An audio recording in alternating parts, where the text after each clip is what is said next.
Saudara-saudara, Salam alaihim, salam damai sejahtera. Saudara-saudara yang terkasih, setiap umat Tuhan yang setia pada Tuhan pasti memperingati Hari Raya Pentakosta. Nama Pentakosta juga dikenal dengan nama Hari Raya Shavuot atau Hari Raya 7 Pekan atau Hari Raya ke-50. Saudara-saudara yang terkasih, Hari Raya Pentakosta yang mana yang dapat mengubahkan temperamen seseorang? Saudara-saudara, dalam video ini kami mau sampaikan tentang Pentakosta yang mengubahkan temperamen seseorang sehingga sangat berkenan sesuai kehendak Tuhan. Saudara-saudara yang terkasih, selamat menikmati firman Tuhan dan saudara diberkatinya.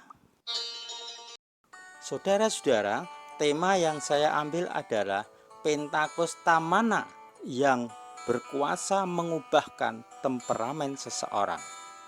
Apakah temperamen itu? Temperamen adalah gabungan ciri-ciri pembawaan sejak lahir yang secara tidak sadar mempengaruhi perilaku seseorang. Temperamen berbeda dengan karakter atau watak seseorang. Watak atau karakter adalah dibentuk oleh khususnya lingkungan eksternal, yaitu budaya keluarga, pendidikan formal, lembaga keagamaan, pergaulan sosial, dunia kerja, dunia usaha, dan pergaulan orang-orang terdekat. Saudara-saudara yang terkasih, ada 4 macam temperamen. Yang pertama adalah temperamen yang disebut sanguin. Sanguin adalah temperamen periang, hangat, bersemangat, lincah, dan menyenangkan. Ia dapat menerima segala keadaan dan kesan-kesan yang dilihatnya dapat dengan mudah mempengaruhi hatinya yang dengan cepat memberikan reaksi atau tanggapan. Keputusan-keputusannya lebih banyak ditentukan oleh perasaan daripada pemikirannya. Yang kedua, temperamen kolerik. Temperamen kolerik yang keras ialah temperamen yang penuh semangat, bertindak cepat, aktif, praktis, dan berkemauan keras. Seringkali ia merasa puas terhadap dirinya sendiri dan tidak perlu bergantung pada orang lain. Ia cenderung untuk bersikap tegas dan berpendirian teguh, mudah membuat keputusan baik untuk dirinya maupun untuk orang lain. Saudara-saudara yang terkasih, temperamen berikutnya adalah flegmatik. Orang flegmatik adalah orang yang sangat tenang dan santai, sehingga tampaknya ia tidak pernah merasa terganggu bagaimanapun keadaan di sekelilingnya. Ia sukar sekali marah dan jarang sekali meluapkan kemarahan atau tertawanya karena ia selalu mengendalikan emosinya. Orang flegmatik adalah orang yang memiliki tipe temperamen yang tetap sama setiap kali. Di balik temperamennya yang dingin, acuh, dan sifatnya yang seakan-akan pemalu itu terdapat beberapa kemampuan yang tergabung menjadi satu. Ia mempunyai perasaan yang jauh lebih dalam daripada apa yang nampak pada wajahnya. Dan ia memiliki kemampuan untuk menghargai karya seni yang tinggi dan hal-hal yang baik dalam kehidupannya. Saudara-saudara yang terkasih, itu adalah temperamen. Kemudian temperamen yang satunya lagi adalah melankoli. Orang melankoli seringkali dilukiskan dengan temperamen yang suram atau murung. Sebenarnya temperamen melankoli adalah temperamen yang paling kaya di antara tipe temperamen yang lain. Oleh karena ia mempunyai sifat analitis, rela berkorban, berbakat, perfeksionis, dan memiliki emosi yang sangat sensitif. Dari keempat tipe temperamen, maka tipe melankoli yang paling dapat menikmati karya-karya seni yang tinggi. Saudara-saudara yang terkasih, Sesuai tema tadi, Pentakosta mana yang dapat mengubahkan temperamen seseorang? Karena ini sifat bawaan yang dibawa sejak lahir. Oleh karena itu hanya bisa diubah oleh kuasa dari Sang Pencipta sendiri, yaitu Tuhan Elohim Yahweh yang menciptakan langit dan bumi. Oleh sebab itu, kalau tanpa kehadiran Tuhan dalam hidup seseorang, tidak mungkin bisa diubahkan. Mungkin hanya dipoles sedikit-sedikit, tapi tetap saja orang itu memunculkan temperamen bawaan. Saudara-saudara, kalau kita melihat dari temperamen tersebut, kita melihat diri kita sendiri. Saya termasuk temperamen yang mana? Kemudian Pentakosta yang mana yang berkuasa mengubahkan ini? Saudara-saudara, mari kita lihat, kita nikmati berikutnya. Sebelum Mesias disalibkan, Mesias dan para murid-muridnya sudah melakukan atau merayakan hari raya Shavuot atau Pentakosta setiap tahunnya di dalam musim semi. Saudara-saudara yang terkasih, demikian juga sebelum Mesias hadir di dunia ini, umat Tuhan jauh sebelumnya sudah ribuan kali merayakan hari raya Pentakosta atau Shavuot. Namun kitab suci mencatat bahwa itu biasa-biasa saja. Artinya adalah hanya upacara peringatan. Tapi ada satu hari raya Shavuot atau Pentakosta yang sangat luar biasa, yang mengubahkan dunia ini, mengubahkan termasuk temperamen seseorang. Pentakosta yang mana itu? Di dalam kitab suci kita melihat, saudara-saudara, bahwa Pentakosta yang bisa mengubahkan temperamen seseorang adalah Pentakosta yang pas diperingati pada saat hari ke-50 setelah kebangkitan Yesua. Dengan demikian, saudara-saudara, pesan Mesias kepada murid-muridnya supaya menunggu di suatu tempat di Yerusalem ditepati oleh murid-muridnya 10 hari setelah Mesias naik terangkat ke surga. Dan tepat pada hari yang ke-50 setelah kebangkitannya dari antara orang mati, maka betul-betul para murid itu merayakan hari raya Shavuot karena mereka orang-orang yang taat. Mereka ketika merayakan hari raya Shavuot atau Pentakosta, di dalam kitab Kisah Rasul 2 kita membaca di situ pada ayat 1, pada saat mereka merayakan hari raya Shavuot atau Pentakosta, terjadilah mujizat yang luar biasa.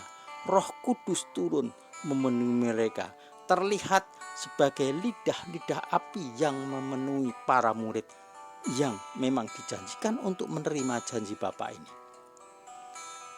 Saudara-saudara yang terkasih, kita melihat di sini pencurahan Roh Kudus.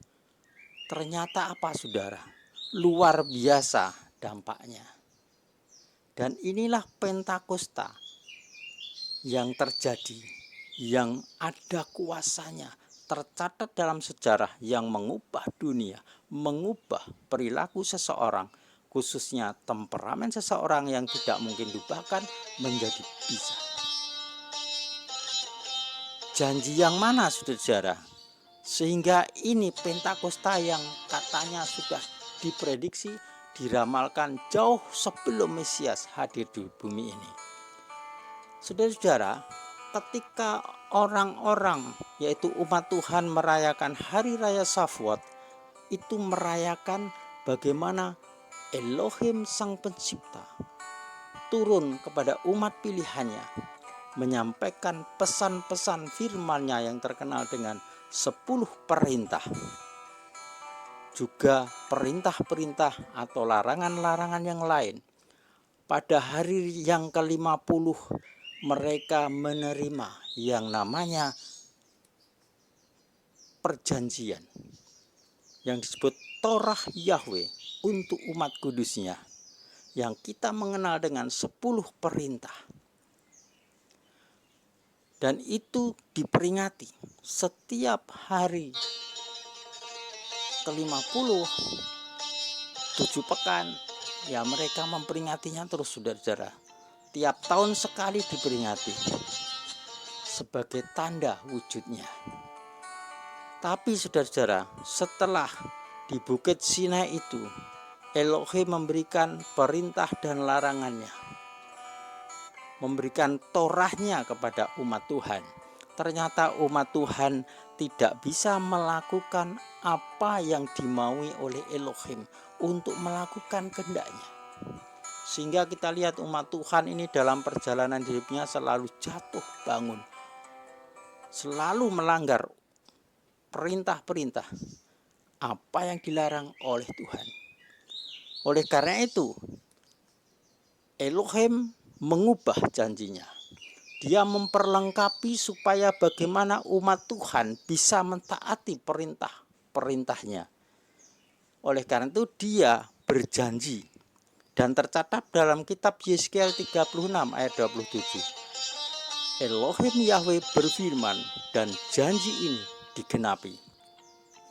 Aku akan menaruh rohku di dalam kamu dan akan membuat kamu berjalan dalam ketetapan-ketetapanku, dan kamu akan memelihara peraturan-peraturanku dan melakukannya.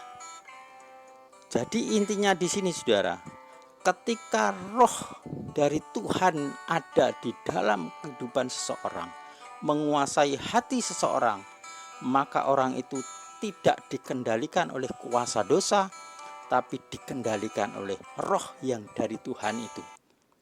Sehingga orang itu bisa mentaati dan berjalan sesuai kehendak Bapa. Dan kapan itu dimulainya saudara? Digenapi ketika hari raya Pentakosta, yaitu hari raya Pentakosta yang terjadi hari ke-50 setelah kebangkitan Yesua. Apa buktinya?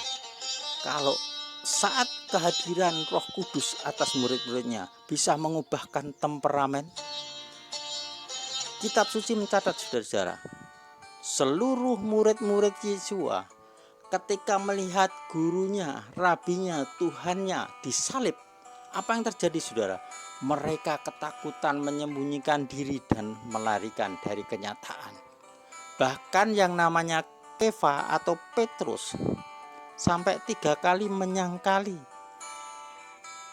Dia bahkan mengutuki dirinya pada yang ketiga, bahwa sungguh-sungguh dia tidak kenal dengan Mesias yang disalib itu. Aneh saudara-saudara. Padahal sebelumnya Petrus itu semangat sekali dengan sifat sanguinnya, periang penggerak. Tapi tiba-tiba dengan keadaan langsung berubah. Karena apa? Sanguin itu dasarnya emosi saudara. Jadi tiba-tiba bisa senang, tapi tiba-tiba bisa sangat sedih. Itulah Petrus saudara. Sehingga dikenal dengan sebelum ayam berkokok, dia sudah menyangkal 3 kali. Dan apa yang terjadi saudara-saudara? Ketika mereka pada hari raya Pentakosta itu, mereka setelah dipenuhi Roh Kudus, yang terjadi murid-murid ini bukan takut lagi saudara. Mereka tidak takut pada orang-orang yang memuisinya karena dia itu mengikut Mesias yang disalibkan. Bahkan yang tercatat dalam kitab suci, kisah Kefa atau Petrus ini saudara, dia betul-betul berubah total. Dulu penakut, tidak stabil emosinya, sekarang luar biasa. Setelah kepunan Roh Kudus, dia bisa menjelaskan kepada orang-orang yang hadir saat itu. Karena saat itu saudara, ketika hari raya Pentakosta Shavuot, kota Yerusalem dipenuhi orang-orang Israel atau orang Yahudi di seluruh dunia kumpul di Yerusalem untuk merayakan Hari Raya Shavuot atau Pentakosta. Sebab ada 3 hari raya besar yang harus diikuti oleh semua umat Tuhan kumpul di Yerusalem, yaitu Hari Raya Peskah, yang kedua Hari Raya Shavuot atau Pentakosta, yang ketiga Hari Raya Sukkot atau Tabernakel. Jadi disinilah saudara-saudara, Petrus bisa menjelaskan bahwa mereka yang dilihat mereka mabuk itu bukan mabuk, tapi Petrus bisa menjelaskan itu adalah kepenuhan Roh Kudus. Bahkan Petrus bisa menjelaskan penggenapan dari sebagian kitab Yoel 2 ayat 28 bahwa Elohim Yahweh berjanji untuk mencurahkan rohnya ke atas semua manusia.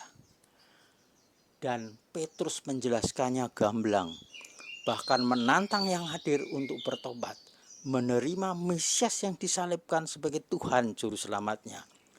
Setelah itu saudara, murid-muridnya bukan hanya Petrus berani memberitakan Injil Kerajaan, berani memberitakan kabar baik tanpa rasa takut. Bahkan mereka sanggup menantang maut. Bagaimana mereka dianiaya, dipenjara, dilepaskan lagi, mereka tidak kapok memberitakan Injil Kerajaan, tapi terus memberitakan. Bahkan dengan keberanian memberitakan kabar baik, Elohim memperlengkapi dengan tanda-tanda dan mukjizat, sehingga murid-murid itu setelah melakukan pelayanan pemberitaan firman, Tuhan meneguhkan dengan kesembuhan, mukjizat, bahkan kebangkitan orang mati. Luar biasa. Ini adalah Roh Kudus yang hanya satu-satunya yang dicurahkan kepada murid-murid saat itu yang bisa mengubahkan temperamen seseorang. Kalau watak karakter bisa dibentuk seperti saya sebutkan tadi dengan budaya sekitar, tapi temperamen saudara itu bawaan sifat sejak lahir bergabung dengan namanya gen manusia. Itu bisa diubahkan hanya oleh Sang Pencipta. Dan Sang Pencipta mengirim rohnya sehingga orang itu bisa berubah. Petrus murid-muridnya berubah total. Dari mengasihi diri sendiri, mementingkan dirinya sendiri, sekarang betul-betul mengasihi Tuhan yang disembahnya, taat kepada Dia. Sebelumnya dia tidak mengerti, tidak ingat janji-janji Tuhan, firman-Nya. Tapi setelah dipenuhi Roh Kudus, mereka ingat semua firman-firman yang pernah diterimanya. Dan dia sanggup memberitakan, sanggup menyampaikan, dan hidup mereka untuk Tuhan. Mereka hidup dalam kebenaran, kebaikan, dan luar biasa. Kuasa Tuhan bekerja, sehingga nama Yahweh, bumi dipenuhi kemuliaannya. Roh Kudus datang mengubahkan. Saudara-saudara yang terkasih, jadi pada hari raya Pentakosta yang dirayakan 50 hari setelah kebangkitan Yesus, itulah Pentakosta yang bisa mengubahkan temperamen seseorang. Karena pada saat itulah Bapa menggenapi janjinya untuk mencurahkan rohnya, sehingga orang itu bisa mengerti, mengenal kebenaran sesungguhnya dari surga dan mentaatinya. Saudara-saudara, segala sesuatu bisa diubahkan, dan hanya satu yang bisa mengubah dengan sungguh-sungguh sempurna, yaitu Roh Kudus. Oleh sebab itu saudara-saudara yang belum kenal Roh Kudus, sudah menjadi umat Tuhan sudah bertahun-tahun, sekarang saudara kenal Roh Kudus. Kalau saudara mau terima Roh Kudus, diubahkan temperamen saudara, saudara bisa panggil Roh Kudus sekarang ini juga. Ketika saudara melihat video ini, menontonnya, buka hati saudara, arahkan hatimu kepada Elohim, Sang Pencipta, dan saudara buka hatimu. Kemudian panggillah Roh Kudus, mintalah Roh Kudus, mintalah Roh Kudus, dan Bapa berjanji yang meminta Roh Kudus akan diberi Roh Kudus. Bapa tidak akan memberikan yang jahat, tapi memberikan Roh Kudus atas saudara. Saya akan membantu saudara yang betul-betul haus akan Roh Kudus ini, yang pengen sekali diubahkan temperamenmu, temperamen pembawaan dasar itu yang saudara berulang kali gagal mengubah hidup, sekarang saudara bisa. Saya bantu dengan doa. Angkat hatimu, pandang Bapa, dan mintalah Roh Kudus. Dalam nama Yesua, turun atas engkau Roh Kudus, dan engkau dubahkan temperamenmu, dubahkan bagi kemuliaan Tuhan.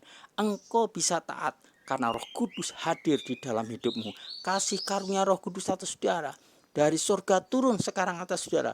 Dalam nama Yesua HaMashiach, terjadilah mujizat terjadi atas hidupmu. Saudara-saudara, pastilah terjadi kebangunan rohani dalam hidupmu, sehingga dengan kehadiran Roh Kudus yang mengubahkan itu, engkau diberkati. Pekerjaanmu, pelayananmu, usahamu, keluargamu, rencana-rencanamu, lingkunganmu diubahkan, karena engkau seperti Petrus diubahkan. Petrus yang dulu penakut menjadi pemberani, dulu yang menyangkali Tuhan, sekarang mengasihi Tuhan, menyerahkan hidupnya untuk Tuhan bagi kemuliaannya. Saudara-saudara, Elohim Sang Pencipta melawat, menghadiri engkau dimanapun, hadir dimanapun engkau ada, Dia hadir dan siap mencurahkan rohnya. Berbagilah saudara yang sudah diurapi, dipenuhi Roh Kudus, bagi kemuliaan saja silahkan engkau hidup. Dalam nama Yesua, firman ini akan kembali kepada Bapa, tidak sia-sia, akan membawa perubahan hidupmu bagi kemuliaan nama Bapa. Penuh kemuliaan, penuh Roh Kudus dalam nama Yesua HaMashiach. Amin.